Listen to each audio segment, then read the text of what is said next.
Oracle for Startups. I'm Whitney Dermick, and we are live at Startup Grind Global in Redwood City, California. My guest right now is founder of Backstage Capital and Hire, author, and overall inspiration, Arlan Hamilton.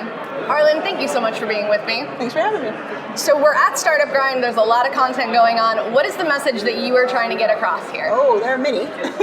But I'm excited that this is the first time I'm having the conversation about my sobriety at this type of event and setting. So I've talked about it in my book. I've talked about it online. I'm very open about it. Sobriety from alcohol. But I haven't been in a room, especially with the author of the book that I think saved my life. Like having that conversation one-on-one, this is very special to me. So I want to get across that you can be productive, even more productive without alcohol in your life.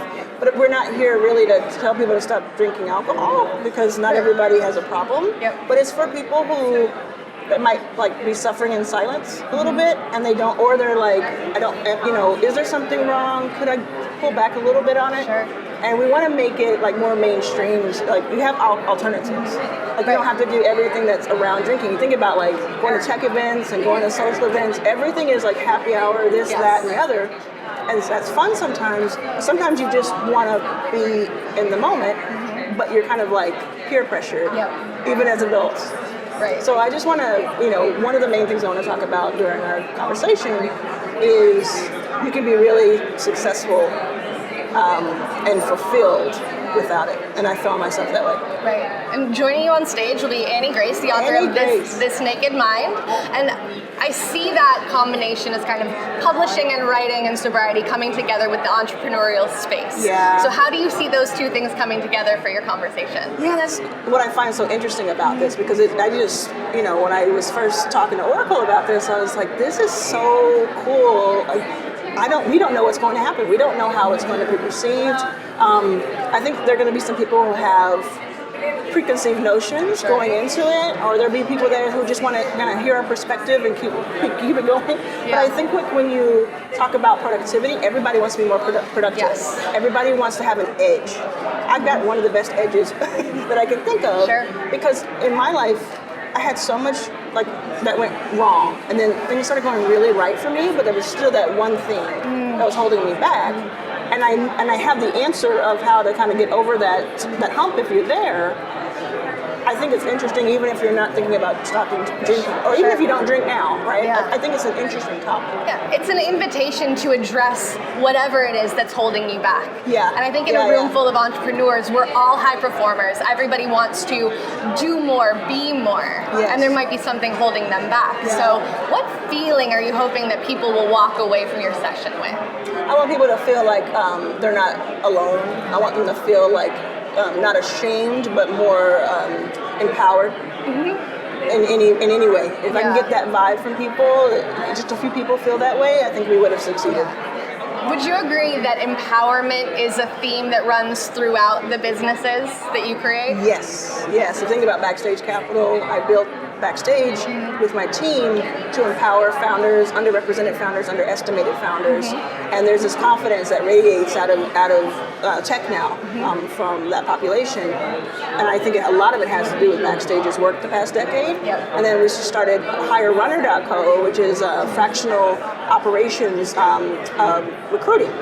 And that's to empower people to be able to curate their careers, to be able to choose what hours they want to work, where they want to work, which is really important. I just read that 40% of the people who got a job in the Great Resignation, 40% are changing jobs again this year. Wow. And so it's this idea of giving people the power to just work where they want to and to try new things and to kind of break into tech if they want to and have a soft landing. So I think all of it is about giving people permission to be great and permission to be themselves in that space that they're in. Yeah, to be great their way. Yes. And I think what happened in this time that we're in and coming out of a pandemic and coming back into live events like this one, there's such a focus on showing up. Yeah. And I think a lot that got left behind was showing up fake or showing up in a way that is performative. Yeah. And I think that the businesses that you're creating are about showing up real. Yeah. And I'm hoping that this audience will resonate with that. Yeah. Yeah, I think, and also when I talk to an audience, you're never going to get everybody. Sure. And it really has become exciting to me to think about what people took something home with them. Yep. You know, it can't be everything to everyone, but can you imagine if a handful of people walk away like feeling better about themselves? That you can't measure that. Right. Yeah. How do you see the idea of wellness and technology coming together? Yeah. Well, I think you can have wellness without tech, maybe, but maybe the new frontier, that's not the case. So many people are using tech to spread wellness. Right. But I don't know if we're going to, after COVID and after everything that we've been through the past few years, I don't think we're going to be able to move forward in tech without wellness being steeped into the DNA of all the work that we do. Sure. I think it has to be table stakes for what company, where you work, like, or if you start your own company, having that top of mind. Just like a few years ago, people were very cognitive that culture was going to become very important, like more and more important, and not a soft skill, not this thing on the side. I think that's where health and wellness, mental health. I said mental wealth. It's the same, right? Ooh. Yes. So mental wealth and mental health. Yep. Trademark Arlen Hamilton. I'm not sure if I did that, but it definitely came to me. But I think that's when you're going to see where it's going to be something where people are just making decisions about where they want to spend their time every day, and jobs or building their own companies. Absolutely. And it's going to be like top of mind. Yeah. And what do you think it means that global enterprises like a Startup Grind, like an Oracle, are taking more of an active look at this health, the mental wealth? Well, can I tell you, I'm actually, can I be really honest? Please do. I was actually really surprised that Oracle asked for this particular topic. They could have asked for anything. They could have had me go out and talk about venture and investing, but this topic in front of this audience, I think it's like a good sign of what's to come. And I think more people should take an example from it, from their page, because it's kind of like you all have an edge around that. You're seeing around the corner a little bit.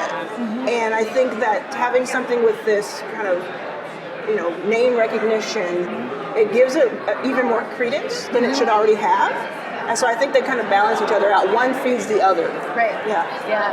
I think it's a focus on the individuality of our journeys, that it's not all one size fits all anymore. Nope. So the final question that I want to ask you is, as an investor showing up at Startup Grind, there's going to be a lot of very hungry, eager startups. Yes. What sets a startup apart in your mind? Okay, so I've been investing now for 7 years. I've been working on Backstage Capital for a decade, and I've seen more than 10,000 companies, invested in more than 200. So today, I look for companies that I think it would take me a decade or more to do myself. If it would take more than a decade to do myself, I want to talk to you because I want to live through you. Yeah. I want to catalyze your work. Yep. So the standard is pretty high because a lot of people are trying to do kind of like just enough to get into the articles, the tech articles. Right. Yep. But then you find people who are just miles ahead. They're living in the future and they're telling us what's going on there. Yep. And that's another opportunity for people who are passionate about one thing, people are passionate about another thing. It's like coming together like the Avengers. Yes. And for the mutual benefit of the enterprises, the startups, the investors. Yeah. Well, it's an incredibly inspiring thing to think about. Arlen, thank you for being here. Thank you so much. I appreciate it. All right, everybody, if you'd like to learn more about what Arlen's got going on, you can go to hirerunner.co.